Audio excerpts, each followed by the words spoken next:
Hey friends, if you wish to download offline maps in Windows 11, then please watch this video. I will guide you through the process. Search for offline maps in the Windows search bar and then select offline maps. You'll find the option to download maps here. Click on this.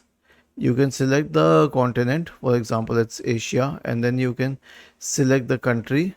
And in some countries, okay, some countries are small, so you will only get the option to download the map for that country. But in some countries, for example, in India, you will get an option to choose the region.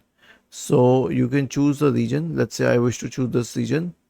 I will click on download and it will start downloading the offline maps for this region. However, if it was some other country, for example, Hong Kong and Macau, all I had to do was click on download. It would say waiting to download depending on the internet connection because maps are heavy, and then it will download the maps. Was this helpful? If yes, then please subscribe to the channel. If not, then let us know in the comment section of the video on how we could help you further. Thank you for watching this video and have a nice day.